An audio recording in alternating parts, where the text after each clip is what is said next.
예, 안녕하세요. 세뇌 탈출입니다. 요즘 제가 마음이 무거워요.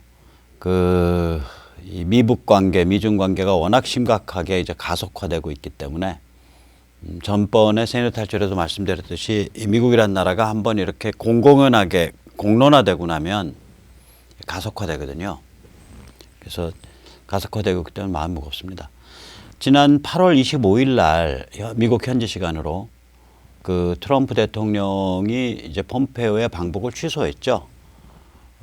알려진 바로는 이제 김영철이 그 폼페오를 통해서 보낸 김영철의 편지가 상당히 불량했다 그래요, 태도가.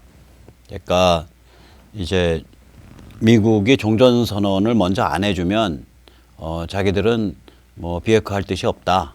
그리고 핵 개발과 미사일 실험을 계속 진행을 하겠다.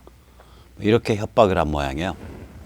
그러니까 이제 미국 쪽에서는 원래 무슨 종전선언이든 무슨 평화협정이든 이거는 비핵화 다 끝나고서 상당히 진행된 후에, 그러니까 되돌이킬 수 없는 포인트를 지난 후에야 가능하다라는 입장이었기 때문에 받아들일 수가 없었겠죠, 미국은. 그래서 폼페오 방북을 취소했는데 또 이 폼페오가 김영철이 평소에 폼페오랑 통화할 때도 아주 태도가 불량했다 그럽니다.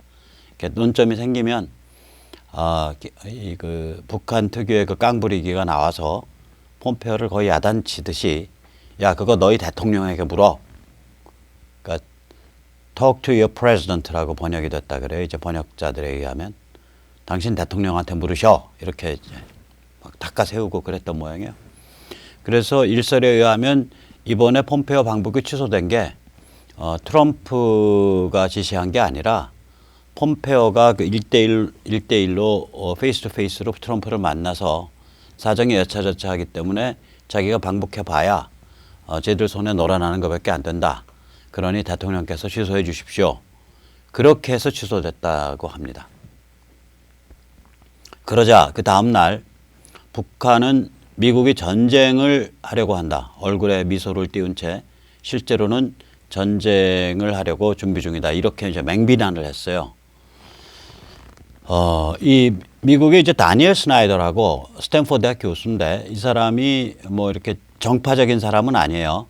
뭐 특히 트럼프 진영하고 이렇게 가깝거나 이런 건 아니고 오히려 이제 그 PC 좌파나 민주당이랑 가깝다면 가까울 수 있는 사람인데 이 사람이 그 다니엘 스나이더가 그 일본과 한국 통이에요. 그래서 우리나라 교수들하고도 책을 좀 냈었을 거예요. 뭐 한국의 정치, 그 다음에 한국의 반미 운동의 성격 뭐 이런 그런 그 책을 냈고 그랬을 텐데 그 연구 논문을 이 다니엘 스나이더가 지금 4포인트로 딱 정리를 했어요. 지금 상황을. 이 사람이 워낙 동아시아 통이니까 이게 상당히 주목할 만한 포인트예요. 첫째, 지금 트럼프 행정부 내의 다음 4가지 포인트에 관해서 광범위한 그 의견 통일이 이루어졌다. 첫째 하나가 협상으로 그러니까 완벽하며 최종적인 그 증명 가능한 비핵화가 불가능하다. 실현 불가능하다라는데 이 공감대가 이루어져 있다. 두 번째로 저 문재인 정부가 그 남북 동맹 맺으면서 한미 동맹을 사실상 깨고 대형 사고를 칠 가능성이 있는데 저 황당한 정부인데 이 걱정이 굉장히 많아졌다. 셋째, 중국은 겉으로는 지금 뭐 경제 제재나 이런 거에 비교적 협조를 잘 하고 있는데 실제로 중국의 의도는 한반도 장악을 위해서 북한을 온전시키고 북한을 지원하는 것이고 최종적인 의도는 한반도 장악에 있다. 넷째, 이 트럼프가 이게 성격이 튀니까 돌발적이고, 그러니까 이 스나이더의 용어로는 볼레타일하다고 표현했어요. 볼레타일이라는 건 이제 휘발유 같이 확 피어올라서 뻥 하고 터질 수 있다는 소리예요. 그 볼레타일한 그런 측면, 그러니까 이 도발적이고 튀는 성격을 갖고 있기 때문에 트럼프를 이 전문가들에 의한 잘 정리된 이 전략 틀 안에서 제어해야 된다. 이런 공감대가 이루어졌다는 거예요. 스나이더의 이야기에 의하면. 저는 비교적 다 맞는 소리라고 생각을 해요. 그러면서 스나이더가 이제 무슨 말을 하냐면 의미심장하게 그 말을 끊습니다. 참 스나이더의 이 기고문은 미국 쪽에 낸 기고문이 아니라 그 일본에서 발행되는 상당히 그 격조 높은 잡지가 있어요. 그러니까 동양경제, 그러니까 토요 게이자이라는 격조 높은 잡지에 기고한 글이에요. 여기 보면 이제 결국 셋 중에 하나다. 미북 협상이 재개될든지 아니면은 남북 동맹에 출연하든지 뭐 셋은 서로 엇갈리는 거예요. 이렇게 가다가 퍽 이렇게 가는 거고 남북 동맹이라는 건 이제 문재인 정부가 한미 동맹 깨버리고 북한이랑 손 잡는 거.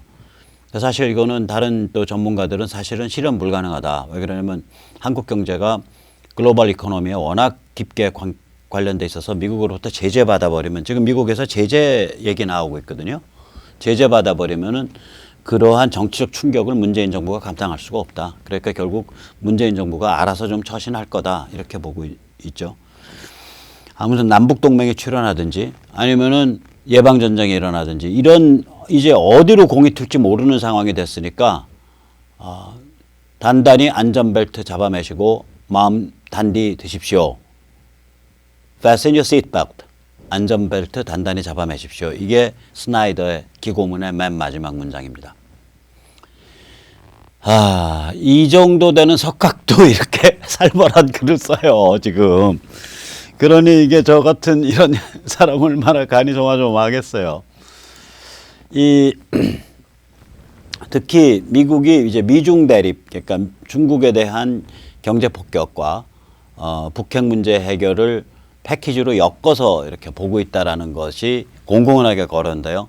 그래서 워싱턴 포스트는 사설에서 미중 무역 전쟁과 북의 비핵화 연결은 위험하다.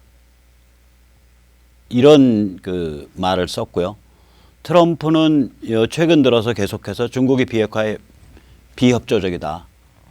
그러니까 김정은이가 중국만 만나고 오면 태도가 불량해진다. 뭐 이런 식의 트위터를 계속 날리고 있고요.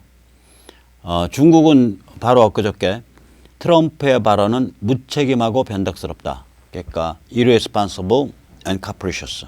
그렇게 아주 맹공을 가했습니다. 그러니까 심상치 않은 일이 지금 진행되고 있는 거예요. 그런데 우리가 한번 좀 생각을 해봐야죠.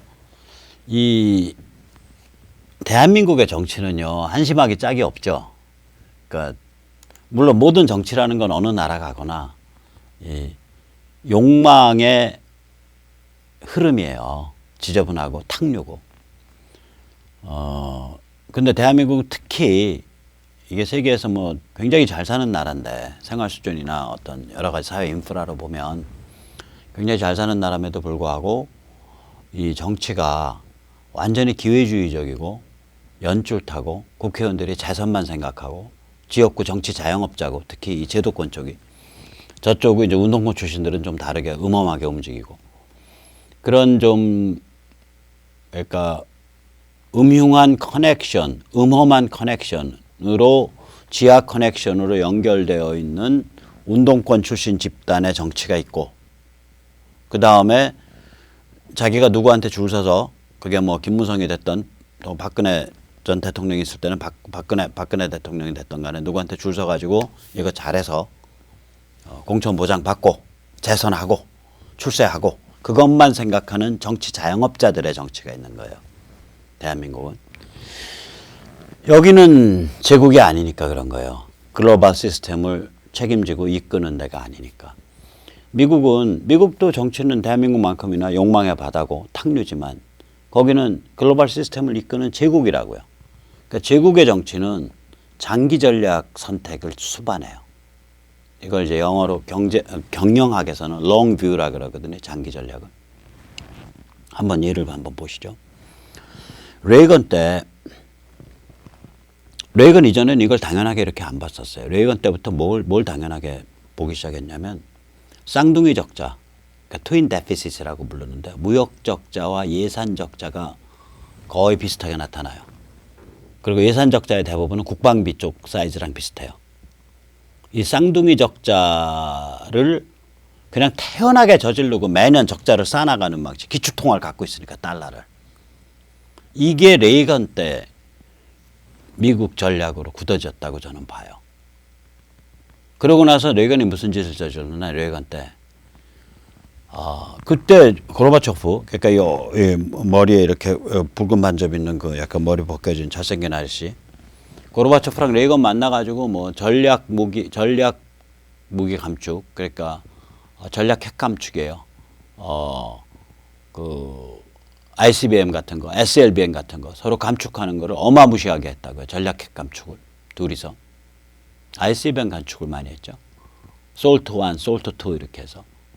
그러는 한편 그때 이름으로 지금은 MDI라고 부를걸요. 미사일 디펜스 시스템, MDS, MDI 이런 식으로 부를 텐데 그때는 우주 방어 계획이라 그래서 스페이스 디펜스 이니셔티브라고 불렀어요. 이게 지금 미국의 뭐죠? 저기 ICBM 방어 체제, 우리 들어온 사드 같은 거에 원형이 그림이 그때 레이건 때 그려진 거예요. SDI라고. 거기에 돈을 쏟아 부었다고요. 그래서 그때 욕 많이 먹었죠, 레이건이. 뭐 저기 그 헐리우드의 메카시 때 우파 헐리우드 노조 운동하던 우파 노조, 그러니까 이제 좌파 때려잡는 우파 노조 운동하던 삼류 배우 자식이 대통령이 되더니 군산복합체랑 결합해가지고 어마무시한 무슨 우주 그 스페이스 뭐라 우주 전쟁을 쳐버리고 있다 이렇게 욕 엄청 먹었었어요 그때. 그 당시에 타임지의 그 일러스트레이션과 표지를 한번 보세요. 제목 자체가 Defending Defense 아니에요. 얼마나 이게 꼬집는 제목이에요. 그러니까 Defending Defense라는 건 그러니까 디펜스를 디펜딩 한다는 얘기죠. 그러니까 방어를 방어하기. 야, 지금 너가 지금 하는 건 디펜스 버짓이 아니야. 너 지금 디펜스, 그러니까 국방비를 정당화하기. 그런 뜻이에요. 디펜딩 디펜스라는 건 국방비 지출 정당화하기.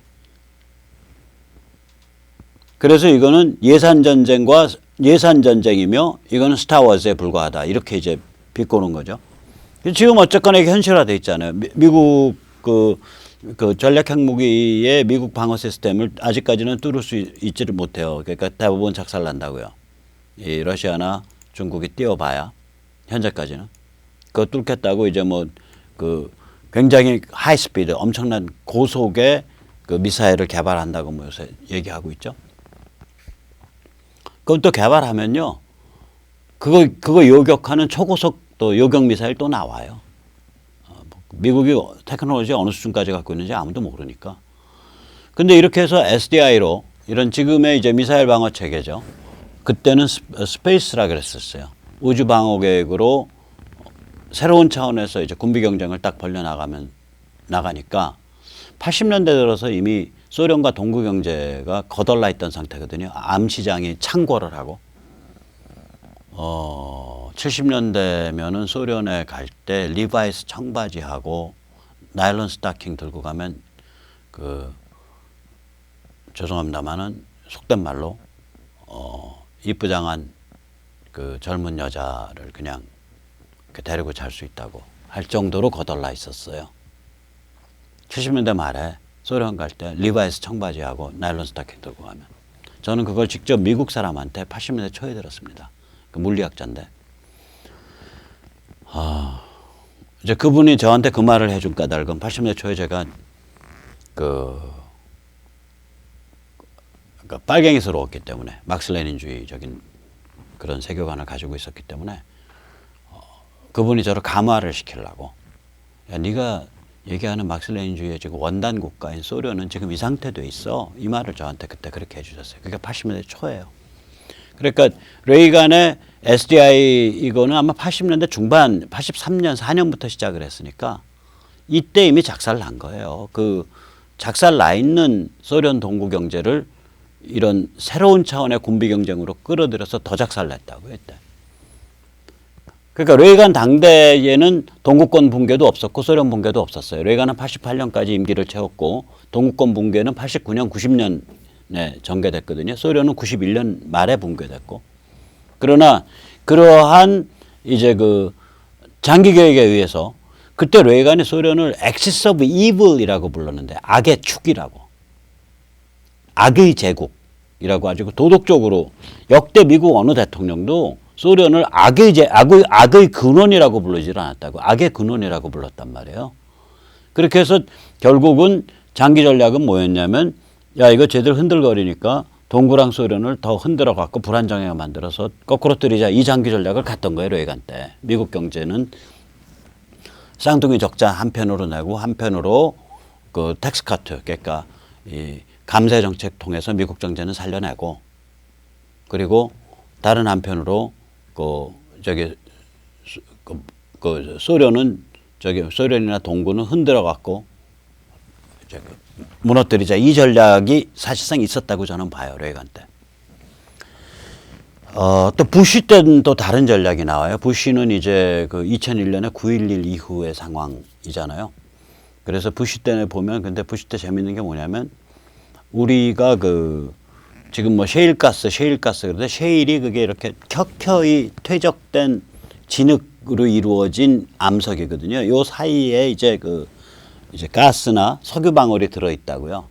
이게 옛날 같이 그냥 유정으로 그냥 뚫어오면 이게 안 나오는데, 이걸 이제 프래킹이라는 기술을 완성을 시켜요. 이 아이디어 자체는 100년이 넘는 아이디어인데, 이걸 하려면 이제 고압 펌프 같은 건 물론이려니와 굉장히 스마트한, 그러니까 3차원 지중파, 그러니까 사이스믹이라 그러죠. 땅의 진동을 이렇게 탐지하는 사이스믹이라 그러죠. 사이스믹 웨이브. 3차원 지중파 영상을 만들어내는 그런 소프트웨어나 컴퓨터 시스템이 있어야 되고요. 그 다음에 옆으로 구멍을 뚫고 들어갈 수 있어요. 위에서부터 시추공을 파다가 이거 싹 휘어갖고 옆으로 쭉 수평으로 몇 킬로미터, 몇십 킬로미터 이렇게 뚫고 갈 수 있는 그런 테크놀로지가 있어야 돼요. 수평 시추공 테크놀로지가. 이게 대충 1998년에 완성이 돼요. 그리고 본격 양산 체제가 2002년에 양산돼요. 그러니까 이걸 이제 프래킹이라고 불렀는데, 프래킹 기술의 아버지 혹은 프래킹 기술을 현실화시킨 사람으로 미첼이라는 사람을 꼽는데, 미첼 에너지라는 회사, 그 사람이 이끄는 미첼 에너지라는 회사와, 그거 이제 일종의 벤처사죠, 조그만. 그 다음에 데본 에너지라는 본격적인 에너지사가 두 개가 합병이 돼서 이 프래킹 기술을 사용한 이제 셰일 가스 양산 작업에 들어가는 거예요. 그게 2002년이에요. 그러니까 우리가 생각하는 것보다 굉장히 빨라요, 이게. 지금 뭐 셰일 가스 얘기하지만, 그러니까 이게 이런 거거든요. 이게 이제 구멍을 이렇게 수직으로 파다가 지하 예를 들어서 필요할 땐 2,000m, 3,000m까지 수직으로 구멍이 쭉 내려가다가 그게 싹 휘어요. 그 수평으로 또 몇천 메타 이렇게 달리는 거예요. 그래 놓고 여기다가 이제 화학 물질하고 물을 우리로 치면은 글쎄요, 그게 한 20만 톤? 잠깐만요. 50분의 1을 하면 10만 톤. 10만 톤이면 물이 아마 50m, 25m 수영장에 한 20개쯤 되는 물일 거예요. 그런 물하고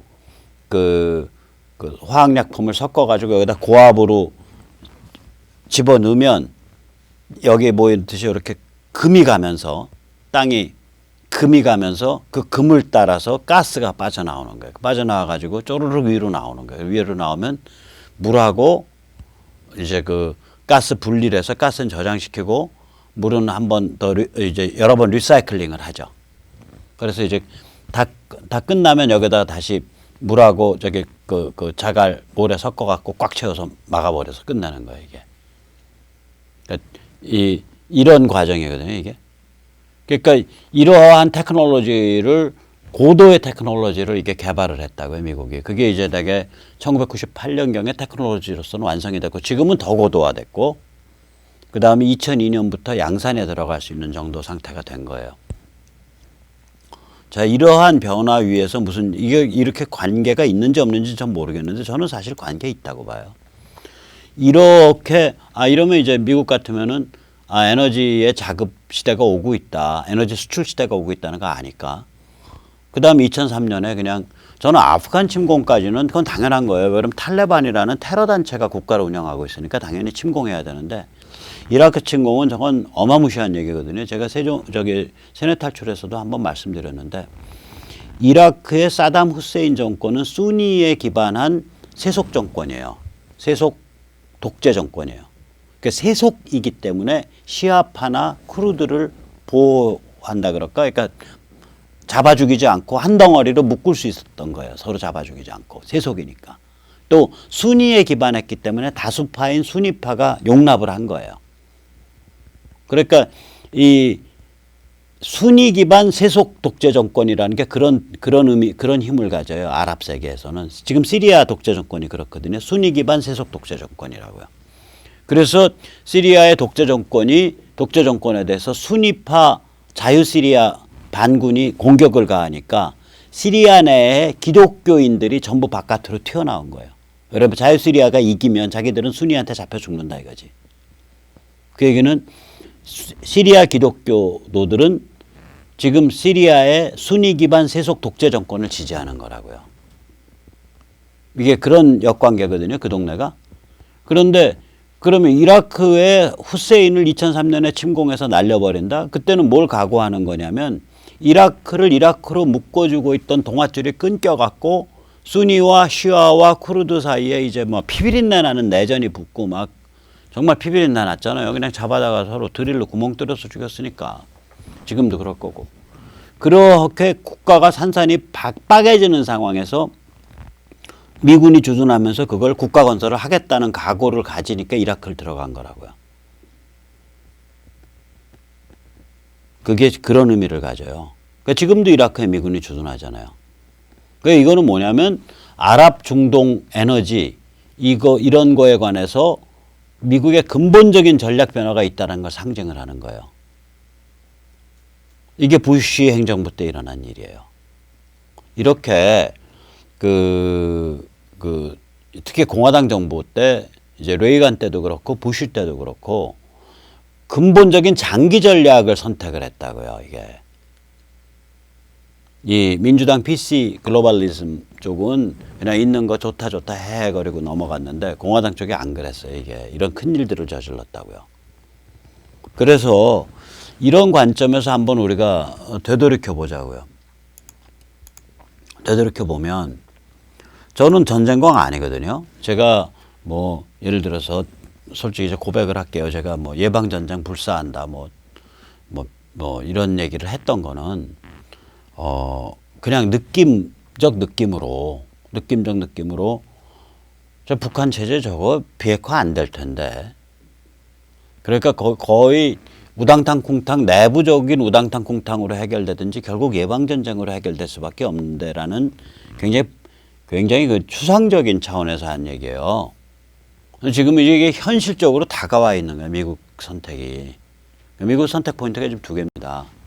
하나는 자 지금까지 미국이 그 무역 폭격, 관세 폭격으로 한 게 전체 무역액의 10분의 1 정도에 해당하는 연간 500억 달러 규모까지 지금 판돈을 올려놨다고요. 그럼 앞으로 더 태울 수 있는 게 쉽게 태울 수 있는 거 한 2천억 달러 추가로 쉽게 태울 수 있고 뭐 무리해서 태우면은 3천억 달러 뭐 이상도 태울 수 있을 거라고 판돈을. 중국은 반면에 그거에 대한 대항 관세 보복을 할 수 있는 폭이 없어요. 왜냐면 미국으로부터 수입액 자체가 뭐 300억 달러밖에 안 되는데 벌써 500억 달러 썼으니까 지금 남아있는 게 한 800억 달러밖에 안 되는데 그중에는 정말 수입 안 하면 안 되는 것도 있거든요. 미국으로부터. 거기다가 미국 쪽 수출품이 농산물 같은 것들 경우 또 다른 것들도 그런 성격이 많은데 중국이 미국으로부터 수입 안 하고 그걸 뭐 다른 나라 콩 같으면 이제 브라질로부터 수입한다.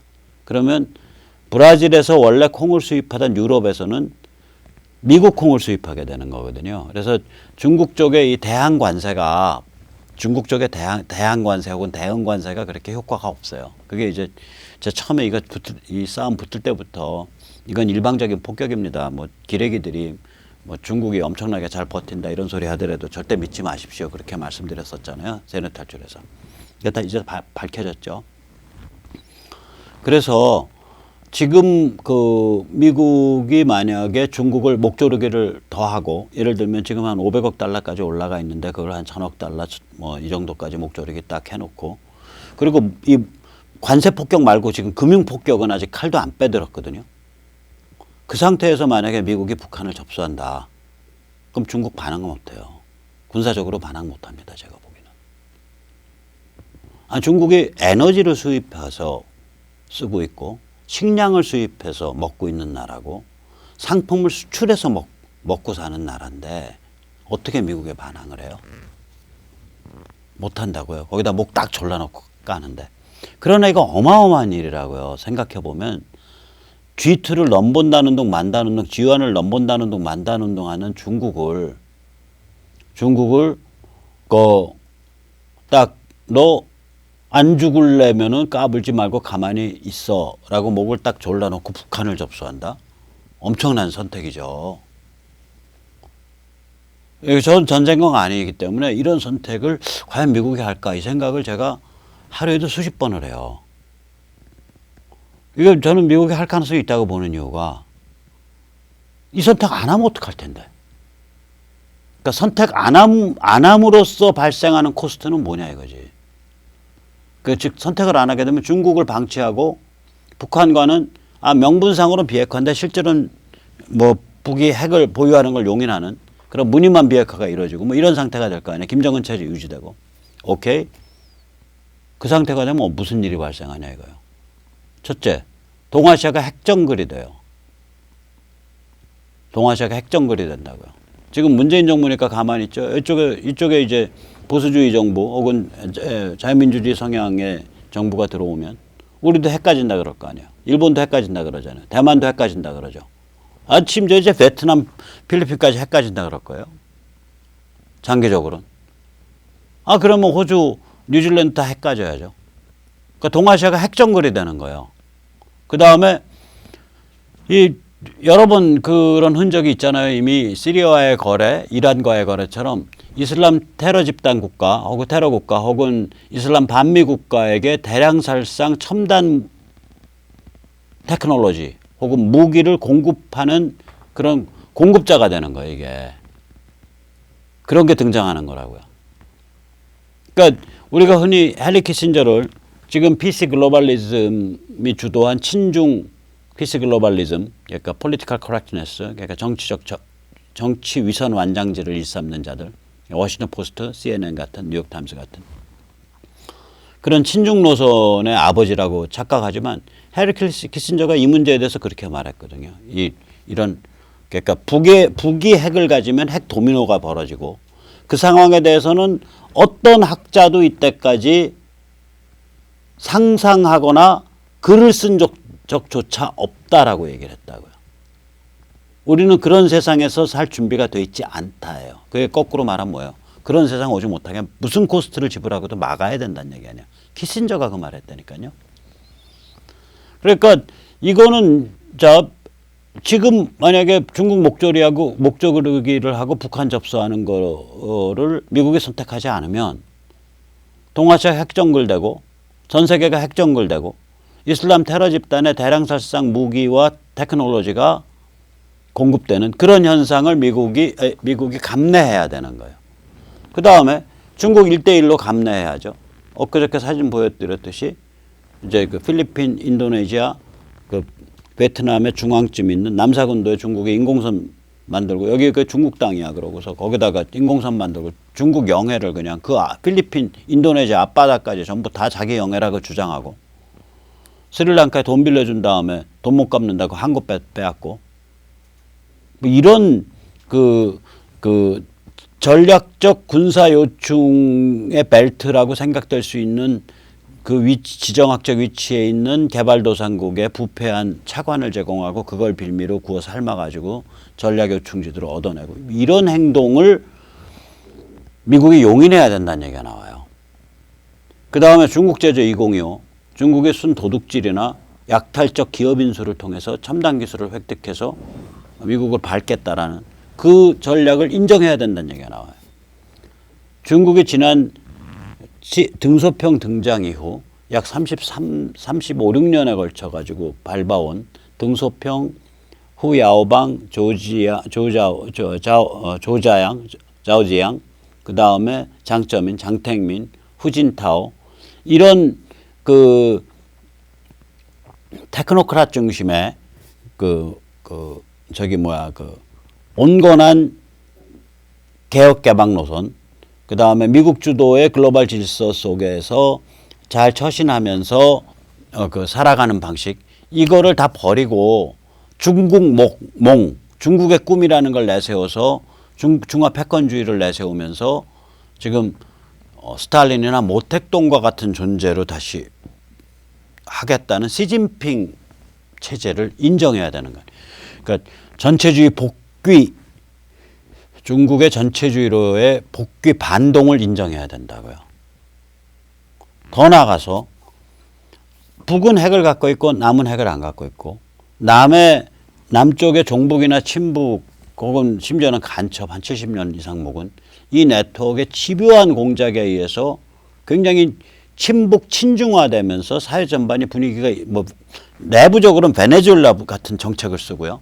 정부 주도로 막 그냥 퍼주기 하고 적자 예산 내고 다음 세대 지금 정부가 슈퍼 예산 짜고 적자를 200조 낸다는 둥 100조 낸다는 둥 이렇게 되면요. 이거 다 젊은 세대에 다 저게 가요. 젊은 세대 이제 가지고 허리가 꼬부라지게 생겼어요. 지금 40대, 30대, 20대, 10대. 그러니까 이게 대대손손이 물려지는 부담이거든. 그러니까 내부는 그런 베네수엘라 방식으로 아주 살림 거덜내는 방식으로 운영하고 외적으로는 북한이나 중국에 납작 엎드려서 같이 연맹을 맺는 방식으로 간단 말이에요. 그걸 이제 저는 적화라고 표현한 거예요. 진짜로 적화될지는 모르겠고 제가 말하는 그 연성적화죠. 소프트 레볼루션이죠. 그러니까 중국 영향권에 편입되고 내부는 베네수엘라처럼 가라앉는 현상. 이런 거 한국이 그렇게 가는 거를 한반도가 그렇게 타락해 가는 거를 인정하고 그게 미국 영향권으로부터 이탈한 거 인정한다는 소리예요.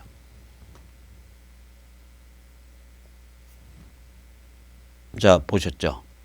그러니까 중국 목조르기 해놓고 북한을 접수하지 않는 경우에 핵정글 감당해야 돼. 이슬람 테러 집단에게 핵과 대량 살상 무기가 공급되는 거 감당해야 돼. 중국 1대1로 인정해야 돼. 중국 제조 2025 같은 중국의 약탈자적, 포식자적 행태 인정해야 돼. 중국의 전체주의 복귀 인정해야 돼.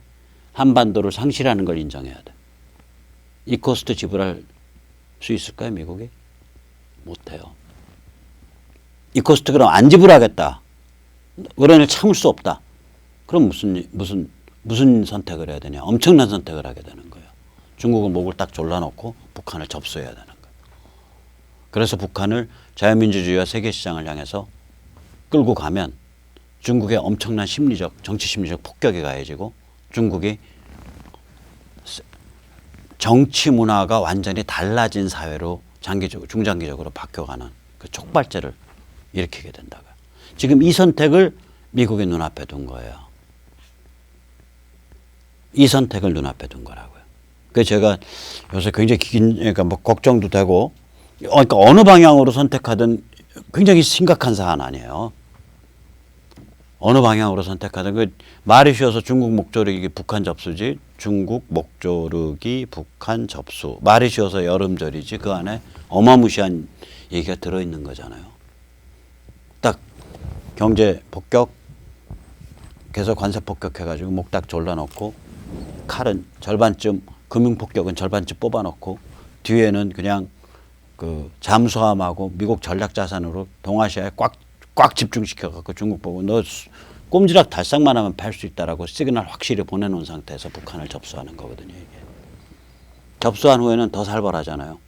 해방시키고 북한 주민 2차로만 해방시키고 자유민주주의와 세계 시장을 향해서 이행시키는 거죠. 그때 미국이 북한 먹었다는 그런 그 이야기 듣기 싫으면 유엔 깃발이나 또 다른 뭐 그 저 깃발 사용하면서 북이 얼마나 잔혹한 그 인권 유린과 그 전체주의 대량 학살을 저질러 왔는지 그냥 방송으로 계속 방송하는 거죠.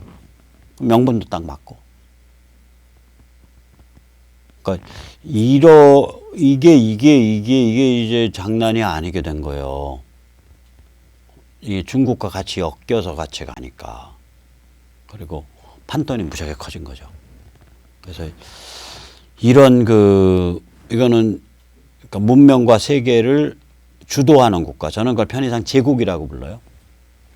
뭐 제가 제국주의를 인정한다는 의미의 제국이 아니라 그건 막시스트들도 그런 용어를 써요. 제국, 임파이어. 문명과 세계를 주도하는 국가로서의 미국이 장기 전략을 가진다면, 롱뷰를 가진다면 충분히 선택하고 싶어하는, 충분히 선택할 그런 옵션이죠. 이게 그런 경로죠. 그리고 상황은 그 방향을 향해서 급가속해서 굴러가기 시작했다고 생각이 됩니다. 그래서 그동안 북한을 옹호하시느라 불철주야 노력하시고 전체주의 대량학살 사교 체제를 변호하시라 평생을 바쳐오신 분들은 조금 인생을 반성하시고 지금부터 경로를 좀 바꾸세요. 그래야 나중에 또 밥 벌어 드시면서 사시는데 큰 지장이 없습니다. 오늘 여기까지 모시겠습니다. 감사합니다.